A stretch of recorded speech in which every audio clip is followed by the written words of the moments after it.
a different voice of Nepal. फरकसन्देश.com. दर्शकबिन नमस्कार। फरक सन्देशमा यतिखेर म छु महेन्द्र प्रसाद पोखरेल। नवीन साइजजीसँग हामी चाहिँ अहिलेको वर्तमान परिप्रेक्ष्यमा राजनीतिक विषयका विभिन्न धारहरूबारे कुरा गर्नेछौँ। नवीनजी, यहाँलाई स्वागत छ। हजुर, धन्यवाद हजुर।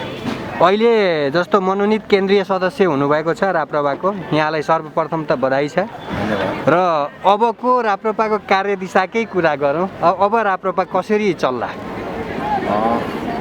राष्ट्रिय प्रजातन्त्र पार्टीको अध्यक्षज्यूले भर्खरै हामीलाई मनोनित गर्नुभयो। त्यसको लागि म अध्यक्षज्यू लगायत सम्पूर्ण पार्टीका पदाधिकारी, केन्द्रीय समितिका सदस्यहरूप्रति हार्दिक आभार एवं कृतज्ञता व्यक्त गर्न चाहन्छु। अहिले मुलुकको अत्यन्तै यो राजनीतिक अस्थिरता र तरलता भएको अवस्थामा राष्ट्रिय प्रजातन्त्र पार्टीले अघि सारेका एजेन्डा राजासहितको प्रजातन्त्र र धर्मसापेक्ष सनातन हिन्दू राष्ट्र, सर्वधर्म समभाव, धार्मिक स्वतन्त्रता सहित नेपाल हिन्दू राष्ट्र हुनुपर्छ भन्ने हाम्रो जुन मूल एजेन्डा हो, त्यो एजेन्डा स्थापित गर्नको लागि हामी नेपाली जनताको मन मस्तिष्कमा रहेर सकारात्मक ढङ्गबाट नेपाली जनताको मतदानबाट हामी यो एजेन्डालाई स्थापित गर्दै राष्ट्रिय प्रजातन्त्र पार्टीले यो देश समृद्ध बनाउनको लागि कुनै पनि अवस्थामा आफूलाई जीवन्त र क्रियाशील राख्दै मुलुकमा भएका सबै किसिमका व्यथितिहरू, विकृतिहरू, विसङ्गतिहरूको विरुद्धमा राष्ट्रिय प्रजातन्त्र पार्टी आगामी दिनमा सशक्त आवाजहरू बुलन्द गर्दै जनताको हक अधिकारहरूलाई स्थापित गर्दै जनताको जीविकोपार्जन लगायत विकास निर्माणका कार्यक्रमहरूलाई राष्ट्रिय प्रजातन्त्र पार्टीले अगाडि बढाउने कार्यक्रम रहेको छ। जस्तो यो अहिलेको मनोनयन जुन भयो, यो चाहिँ अलिकति पक्षपाती भयो भनेर राप्रपाका पूर्व अध्यक्ष कमल थापाले भनिसकेका छन् होइन, यो चाहिँ एउटा पूर्वाग्रही भयो भनेर। र अर्को कुरा के छ भने सामाजिक सञ्जालमा राप्रपाका नै कार्यकर्ताले विष बमन गरिराखेका छन्। यसलाई तपाईँले कसरी लिनुभएको छ? निश्चय रूपमा अब यो ऐतिहासिक महाधिवेशनबाट जुन परिणाम आएको छ, त्यसमा देशभरिका महाधिवेशनबाट निर्वाचित सफल हुनुभएका साथीहरूलाई बधाई, शुभकामना।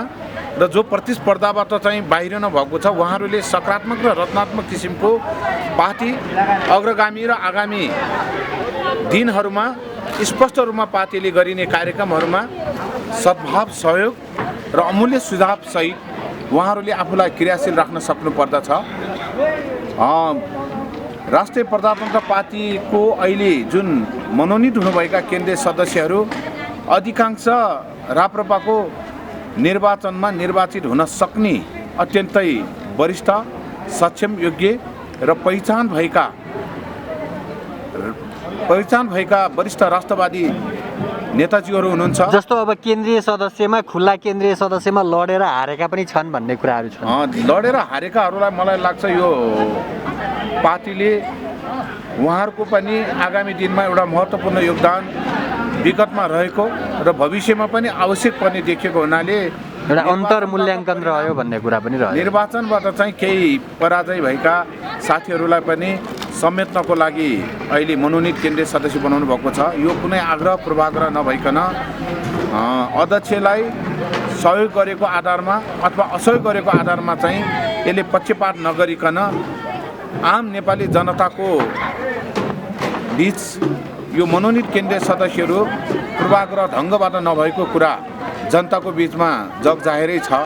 जहाँसम्म हाम्रो पूर्व अध्यक्ष लगायत केही साथीहरूले यसको प्रतिक्रियामा उहाँहरूले चाहिँ जुन नेगेटिभ देखाउनु भएको छ, यो निश्चय पनि एउटा उहाँहरूले कार्यक्रमको लागि एउटा विरोधाभास कार्यक्रमको लागि मात्र उहाँहरूले व्यक्त गर्नुभएको जस्तो मलाई लाग्छ। आगामी दिनहरूमा उहाँहरूले यसलाई सहर्ष ढङ्गबाट स्वीकार्दै अगाडि बढ्नु नै राप्रपाको कल्याण हुन्छ, देश र जनताको कल्याण हुन्छ। जस्तो अब राजेन्द्र लिङ्गदेनको एउटा आसेपासेले मात्रै पद पाउने भए अथवा चाहिँ उनीहरूले मात्रै अवसर पाउने भए भन्ने पनि सुनियो। जस्तो राप्रपाले यसरी सामाजिक सञ्जाल रङ्गाइरहेको छ कि राप्रपाका कार्यकर्ताले यसको चाहिँ एउटा तल्लोभन्दा तल्लो स्तरको एकदम निर्मम समीक्षाहरू भइराखेका छन् होइन। यसलाई चाहिँ के भन्ने त, पार्टीका कार्यकर्ताको चेतनाको स्तर भन्ने कि अथवा के मान्नु भएको छ तपाईँले आफ्नो? यो यहाँले भन्नुभएको जस्तो आसेपासेको कुरामा म खण्डन गर्न चाहन्छु। पार्टीका अत्यन्तै महत्त्वपूर्ण व्यक्तिहरू, हिजो पार्टीका विभिन्न तह र तब्कामा रहनुभएका वरिष्ठ नेताजीहरू र पार्टीका तर्फबाट मन्त्री मान्य हुनुभएकाहरूलाई अहिलेको अध्यक्षज्यूले समेट्नु भएको छ। यसलाई सहज ढङ्गबाट स्वीकार्नको लागि म उहाँहरूलाई आग्रह गर्न चाहन्छु। राजनीतिक स्तरमा आफ्नो चेतनालाई विस्तार गर्ने, अझ थप अध्ययन गर्ने र पार्टीका हरेक कार्यक्रमहरूलाई सकारात्मक किसिमबाट चाहिँ अमूल्य सुझावसहित सहयोग गर्नु पर्दछ जस्तो मलाई लाग्छ।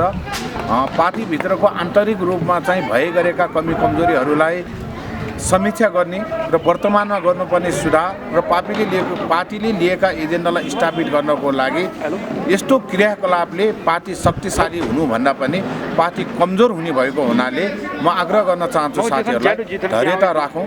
आगामी दिनहरूमा हुने हरेक कार्यक्रमहरूलाई नीतिगत रूपमा भएका कुराहरूलाई नीतिगत तहबाट नै त्यसलाई आफ्ना विमति राख्नु र नीतिगत तर्फबाट नै त्यसलाई चाहिँ सकारात्मक ढङ्गबाट चाहिँ भएका कमी कमजोरीहरूलाई पुनः नदोहोऱ्याउने वचनबद्धताको लागि ती आवाजहरू वैधानिक ढङ्गले पार्टीमा हुने कार्यक्रमहरू बैठकहरूमा उठाउनु पर्दछ जस्तो मलाई लाग्छ। बाहिर मिडियामा पार्टीमा भएका आन्तरिक कुराहरूलाई चाहिँ आफ्नो ढङ्गबाट, आफ्नो स्वविवेकबाट, आफ्नो स्वार्थगत ढङ्गले मात्र विश्लेषण व्याख्या गरेर चाहिँ व्यक्त गर्ने हो भने पार्टीलाई यसले धराशयी बनाउँछ। त्यस्तो नगर्नको लागि म साथीहरूलाई अनुरोध गर्न चाहन्छु। अब जस्तो राप्रपाका अध्यक्ष, अहिले नवनिर्वाचित अध्यक्षले चाहिँ के भनेका छन् भने 6 महिनाभित्र समान विचार भएकालाई चाहिँ हामी एकीकृत गर्छौँ र एउटा आन्दोलन सिर्जना गर्छौँ भनेका छन्। अब यसले चाहिँ कतिको गति लिएला, यो आन्दोलन होला या नहोला, के छ? ठिक हो, यहाँले उठाउनु भएको प्रश्न अत्यन्तै सान्दर्भिक छ।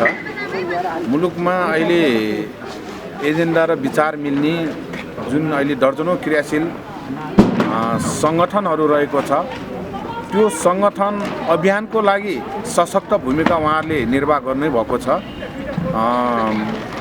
त्यो सँगसँगै पार्टीमै आबद्ध भएर अझ पार्टीको एजेन्डालाई स्थापित गर्नको लागि, यो मुलुक समृद्ध गर्नको लागि उहाँहरू पार्टीमा आउनको लागि पार्टीको पहिलो बैठकले ती सबै साथीहरू, जति पनि क्रियाशील सङ्घ संस्थाका प्रतिनिधि साथीहरूसँग अत्यन्तै सशक्त ढङ्गबाट व्यापक रूपमा चाहिँ छलफल भएर अगाडि बढेको छ। निश्चय पनि आगामी दिनहरूमा उहाँहरू पार्टीमा आबद्ध भई पार्टीका कार्यक्रमहरू र आफ्नो लागेका आफ्ना उद्देश्यहरूलाई स्थापित गर्नको लागि राप्रपामा आबद्ध भएर उहाँहरू लाग्नुहुनेछ भन्ने मलाई विश्वास। जस्तो तपाईँहरूले एउटा धार बदल्ने, व्यवस्था परिवर्तन गर्ने राजनीतिक धार चाहिँ बोक्नु भएको छ। अब यसलाई चाहिँ जस्तो सार्थक बनाउनको लागि अब राप्रपाले के गर्ला, छोटोमा बताइदिनुहोस्। राष्ट्रिय प्रजातन्त्र पार्टीले अहिलेको मुलुकको विषम परिस्थितिहरूलाई दृष्टिगत गर्दै आगामी दिनहरूमा अत्यन्तै सरकारका गलत क्रियाकलापलाई जनदबाव सिर्जना गर्ने उद्देश्यले राष्ट्रव्यापी हामी एउटा सचेतनामूलक अभियान हामी सञ्चालन गर्दै पार्टीको सङ्गठन विस्तार गर्ने र पार्टीमा भए गरेका कमी कमजोरीहरूलाई त्यसलाई पुनः नदोहोऱ्याउँदै यो पार्टीलाई अझ सबल, सक्षम र बृहत पार्टी र तत्काल चुनावमा हामी वैकल्पिक शक्तिको रूपमा स्थापित गर्नको लागि हामी सबैजना आफ्नो साझा दायित्व सम्झी जिम्मेवारीपूर्ण ढङ्गबाट अगाडि बढेर नै यो पार्टीले उठाएका एजेन्डालाई स्थापित गर्ने महान अभियानमा सबैजना आफ्नो ठाउँबाट लाग्नु पर्दछ, लाग्नुहोस्, लाग्नुहुनेछ भन्ने म आशा र विश्वास व्यक्त गर्न चाहन्छु। समय दिनुभयो यहाँलाई धेरै धेरै धन्यवाद नवीनजी। अन्तमा छौँ, के भन्न चाहनुहुन्छ? अन्तमा यहाँले जुन समय दिएर चाहिँ केही कुराहरू राख्ने फरक सन्देशमा जुन अवसर दिनुभयो यसको लागि यहाँलाई धन्यवाद र यहाँको फरक सन्देश हेरेर बस्नुभएका सबै दर्शक महानुभावहरूलाई पनि म हृदयदेखि नमन गर्न चाहन्छु। सबैको यहाँहरूले हेरिहाल्नुभयो। यसपालि राप्रपालाई तपाईँहरूले असाध्यै विश्वास गर्नुहोस्। नेतृत्व परिवर्तन भएको छ। त्यो नेतृत्वले विश्वासघात र जनतामाथि कुठाराघात कहिले पनि हुने छैन, हामी गर्न दिँदैनौँ भन्ने यहाँको फरक सन्देश मार्फत म यो अभिव्यक्त व्यक्त गर्न चाहन्छु। धन्यवाद। A different voice of Nepal. Farak Sandesh.com